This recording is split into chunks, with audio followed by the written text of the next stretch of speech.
Big recruiting weekend in around UGA country this past weekend. I'm not sure if you've heard this, Clint.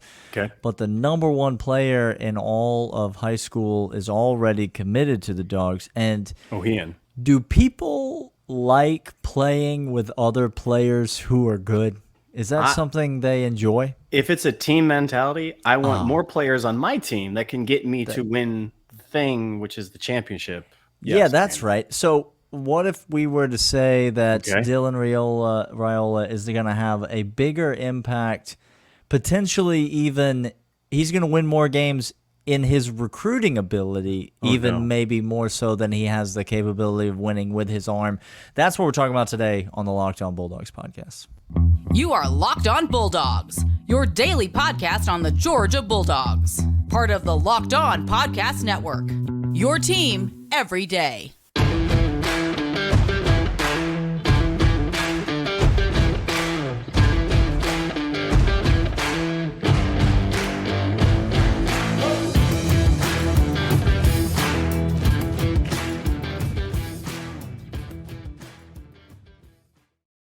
Welcome back, everybody. This is Locked On Bulldogs, part of the Locked On Podcast Network. Your team every day. Your team. Just realize he's Daniel. I'm Clint. That's who we are. We kind of have a vibe going. We do. It's a dress code. It's a real dress code thing tonight. We didn't know. We didn't plan. When we say we're depraved individuals who have found no one else that thinks like us, this is the sort of stuff we mean. This is the kind of thing that happens. It also, just if you're following along, listening on audio, you can't see us right now. We're on the same shirt. Thanks for subscribing on the audio side. If you're watching on YouTube, get over to the audio side and subscribe. And subscribe here on YouTube. It's all good. Subscribe everywhere. It's all fantastic. All it's going to necessitate is you hearing about delicious Built Bars and Birddogs. That's all it's going to necessitate. And it's fantastic because we're helping you out. Today's episode. Also, you said, I just realized. And then as like a caveat, sidetrack, you said, he's Daniel, I'm Clint. Yeah. As if you had just realized that fact, which I think caught me off guard. It did catch you off guard. It did. No, but I just realized we're wearing the same shirt. He is Daniel. I am Clint. This is Locked On Bulldogs. People love the banter. This banter. They love the banter. We're glad you're here. Daniel and I are talking Raiola and him being in the vicinity. Just Raiola? Is it just Raiola these days? We're going to talk about Raiola and what we said last week, how this is pushing us over the hump and Kirby over this mythical, he can't get the 5-star quarterback, he can't get the wide receivers, and how lame and ridiculous and lazy that is. Oh, wait, we got half of that and more's coming. We're going to talk about Raiola, what he was doing this weekend, what it means for Georgia going forward, who was involved in all those 5-stars working together. And then the 199, the loyal third segment listeners, which, by the way, Weldon Brothers, where are you at? Give us like a well check. We haven't heard from you in a while. Yeah, this is a real Gurf well check. We need to be looking in the gutters. We need to be searching the gutters. I'm not. Look, Pennywise is down there. There's a balloon and a clown. I ain't playing that game. So let's start with just what happened this last weekend. Dylan Raiola is down in Jefferson High School and Jefferson County, and he just says, "Hey, I want to pitch the ball around the yard." Okay, we're just gonna throw it around the yard a little bit. Because I like to do that thing. I'm just really dudes good being at bros, Let's go bro out. Not in the bad term either. This is in a good term. And then he said, I don't know, but like maybe if I can get some people with me, if I can get some friends, and if these friends were uber talented, we just go out there and pitch it around the yard and hang out and play a little game and get a little competition, get a little sweat going. And that's exactly what happened. Jeremiah Smith, if you don't like Dylan Raiola for the number 1 spot overall prospect, then you probably have Jeremiah Smith as the number 1 overall prospect in the cycle. They were on the field at the same time. Another top 10 5-star Sammy Brown linebacker was there, but not only him, KJ Bolden, another safety 5-star, was there. Just all these cats talking, all these players getting involved. Another 5-star wide receiver in the next cycle was there. Daniel, they're talking about it. If they weren't there, they're talking about it. And if they aren't just talking about it, they're there in person. And if they aren't there or talking about it, they weren't invited. That's the thing. They're probably a Florida recruit. Well, this just in, by the way, we're getting an official visit from their 4-star running back who's committed to them, giving an official to old UGA. Is that like how we took the best player left on the Tennessee roster and just said, we'll take you over here? We haven't even talked about that. We haven't taled about that. We're going to get into that a little bit. Yeah, we'll get into that maybe tomorrow. But Dylan Raiola, he says, this just in, like you said, Daniel, you set it up perfectly at the intro.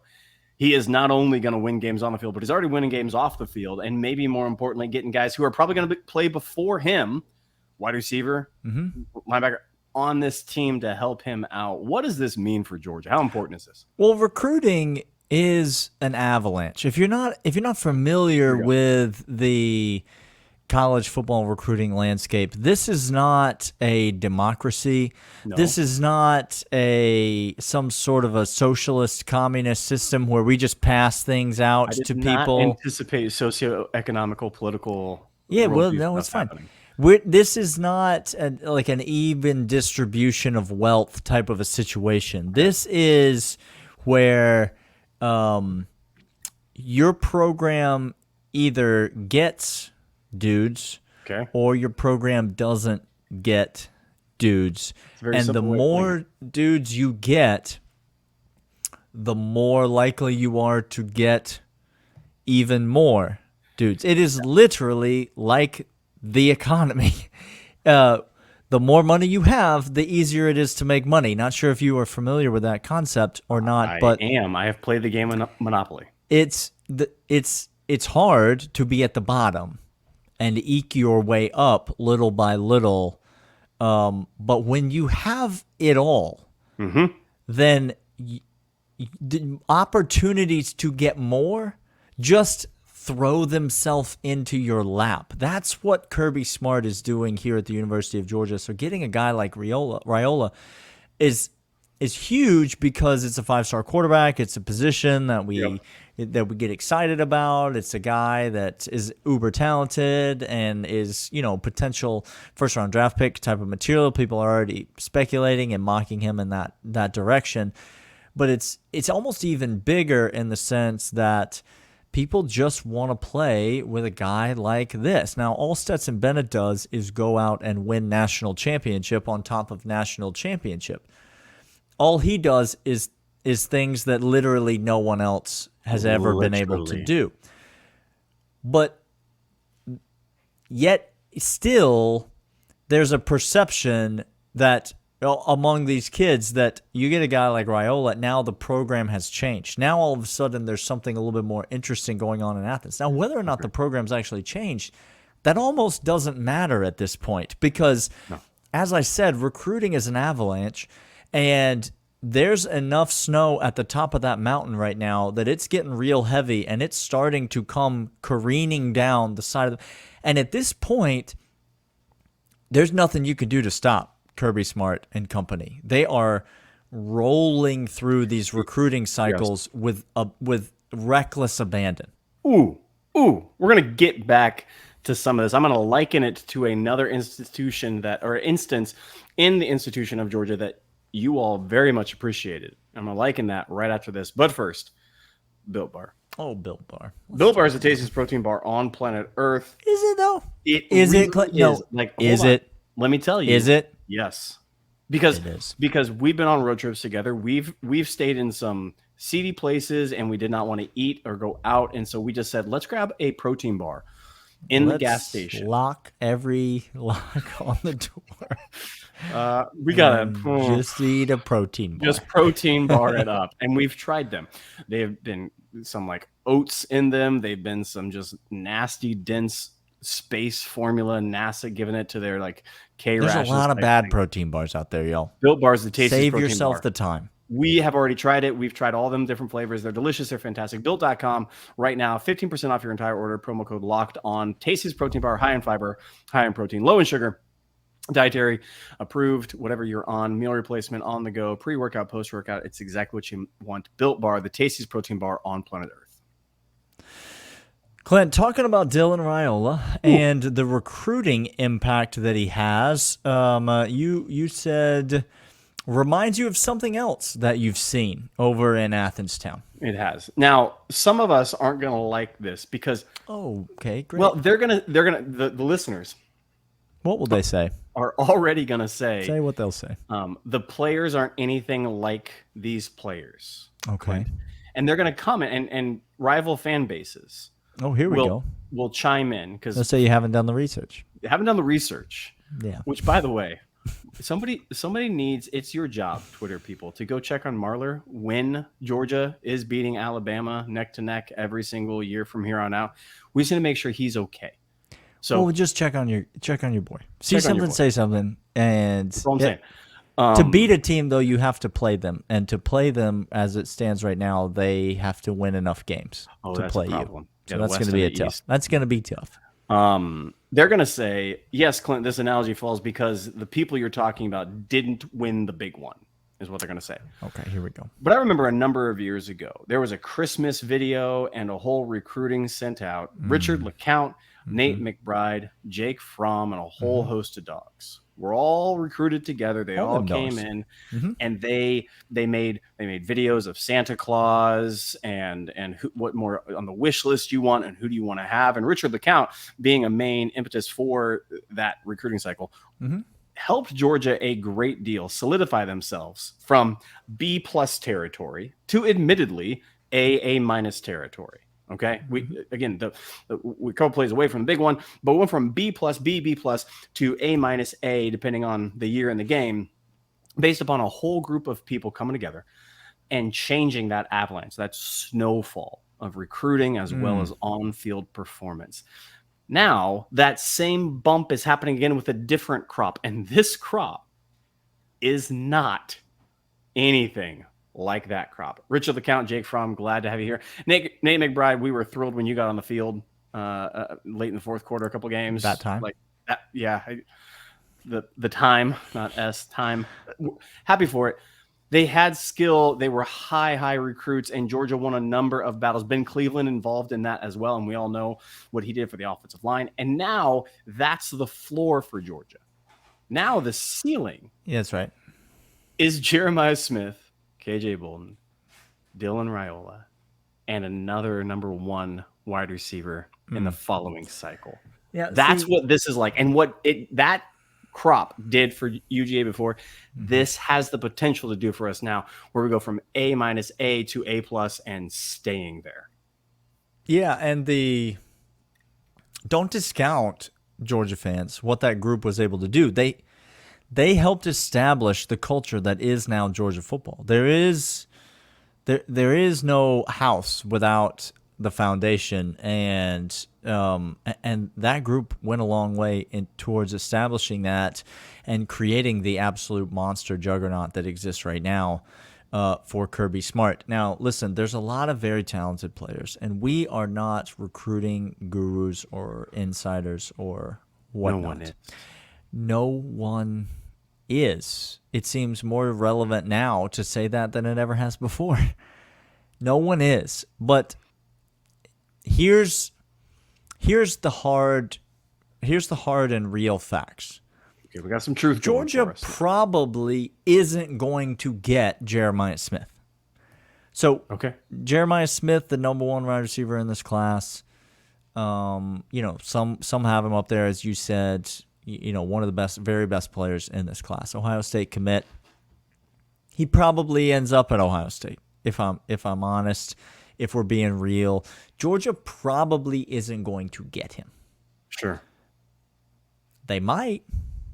And the only reason they might is because Dylan Raiola is in the fold. So that right there is everything that you really need to know and understand. But when we come back for the 199 in the third segment, I'm going to lay out in no uncertain terms why it doesn't matter if Georgia doesn't land. You're going to want to come back for Jeremiah Smith. It just simply doesn't matter, and I'm going to tell you why right after Clint tells you about this. Well, he has nothing to tell you about. No, I just told him. You told him. You changed your voice. It sounded interesting. I caught a niner in there. I don't know. You were calling from a walkie-talkie. Not so much here. Here. Right here. No, chip shape. Jeremiah Smith, Clint. Yes, sir. Probably not going to come to Georgia. Maybe he will, though. Ohio State fan. Maybe he will.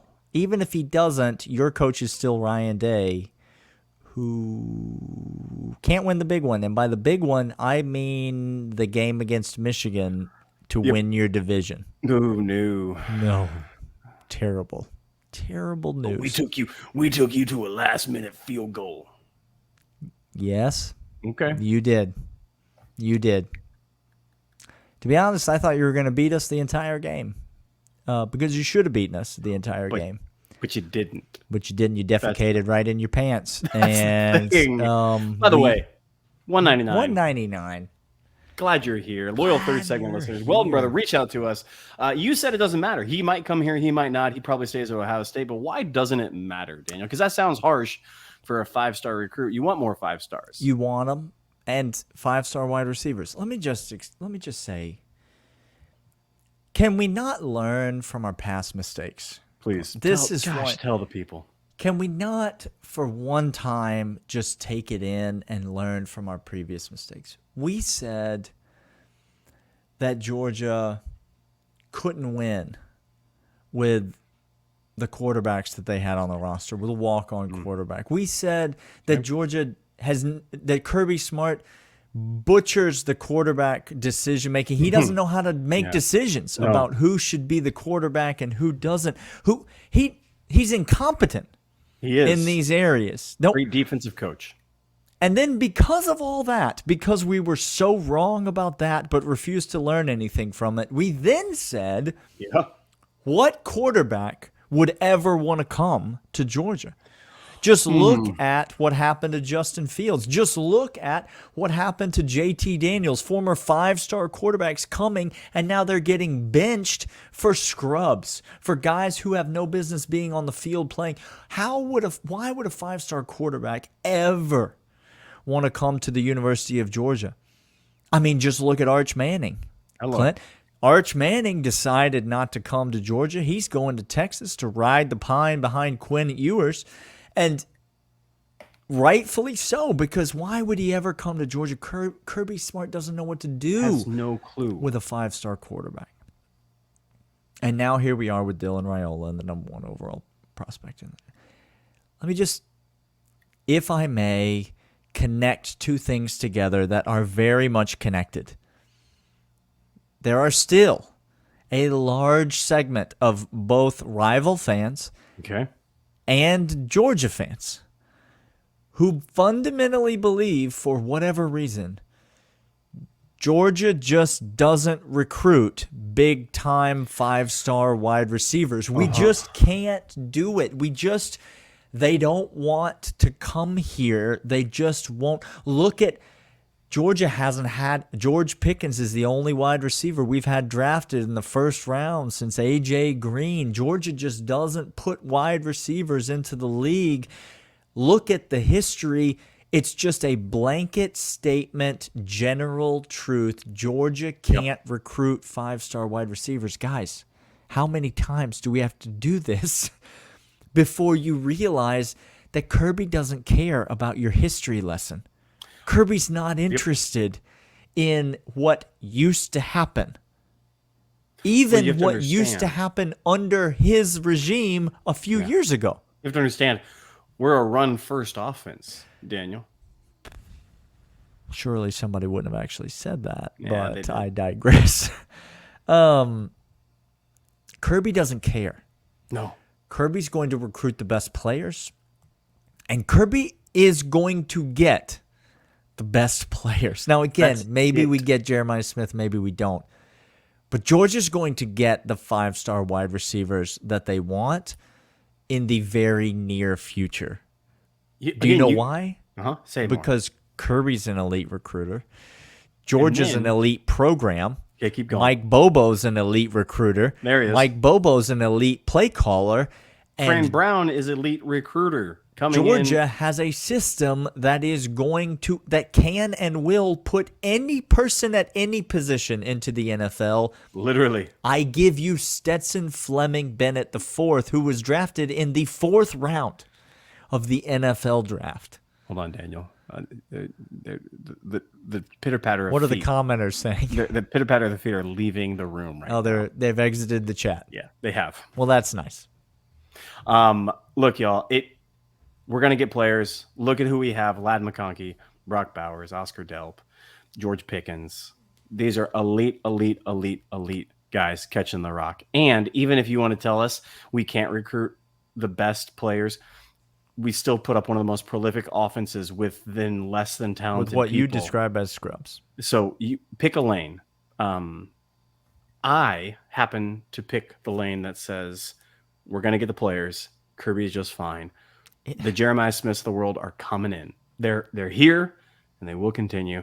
This has been Locked On Bulldog, part of Locked On Podcast Network. Your team every day. We'll see y'all next time. See ya.